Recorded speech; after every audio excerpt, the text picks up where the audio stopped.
Verses 23 to 27. Luke here makes no mention of Paul's journey into Arabia, which he tells us himself was immediately after his conversion, Gal. 1:16, 17.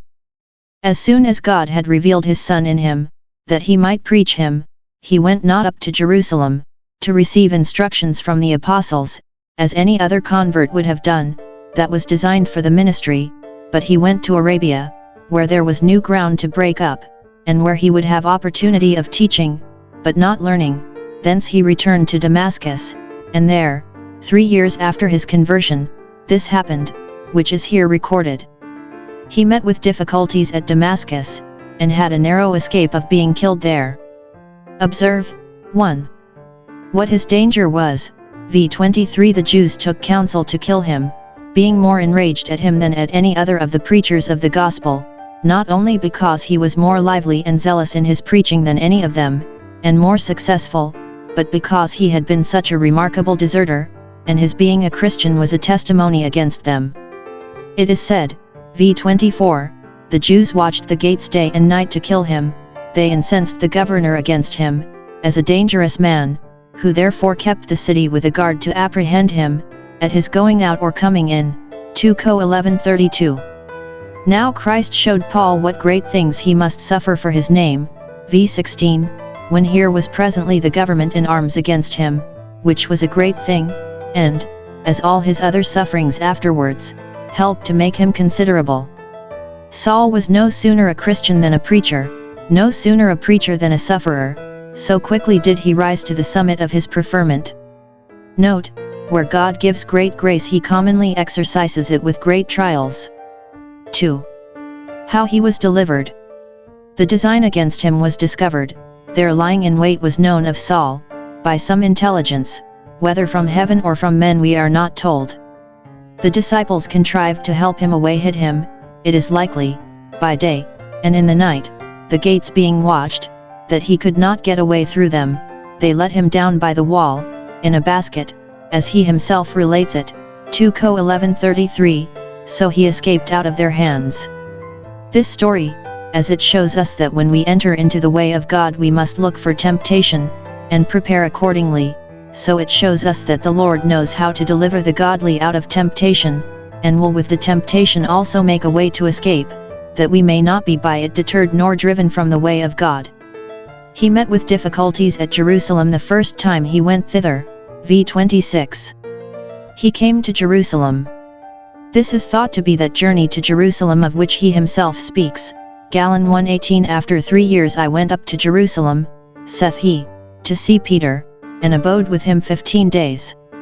But I rather incline to think that this was a journey before that, because his coming in and going out, his preaching and disputing, v. 28, 29, seem to be more than would consist with his 15 days' stay, for that was no more, and to require a longer time, and, besides, now he came a stranger, but then he came, history side, to confer with Peter, as one he was intimate with. However, it might possibly be the same. Now observe how shy his friends were of him, v. 26. When he came to Jerusalem, he did not go to the chief priests and the Pharisees, he had taken his leave of them long since, but he essayed to join himself to the disciples. Wherever he came, he owned himself one of that despised persecuted people, and associated with them. They were now in his eyes the excellent ones of the earth, in whom was all his delight. He desired to be acquainted with them, and to be admitted into communion with them, but they looked strange upon him, shut the door against him, and would not go about any of their religious exercises if he were by, for they were afraid of him. Now might Paul be tempted to think himself in an ill case, when the Jews had abandoned and persecuted him, and the Christians would not receive and entertain him. Thus does he fall into divers temptations, and needs the armor of righteousness, as we all do, both on the right hand and on the left, that we may not be discouraged either by the unjust treatment of our enemies or the unkind treatment of our friends. See what was the cause of their jealousy of him. They believed not that he was a disciple, but only pretended to be so, and came among them as a spy or an informer. They knew what a bitter persecutor he had been, with what fury he went to Damascus some time ago. They had heard nothing of him since, and therefore thought he was but a wolf in sheep's clothing. The disciples of Christ had need to be cautious whom they admit into communion with them. Believe not every spirit.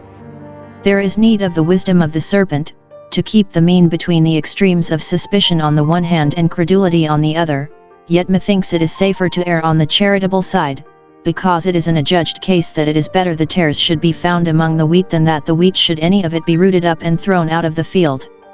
See how it was removed.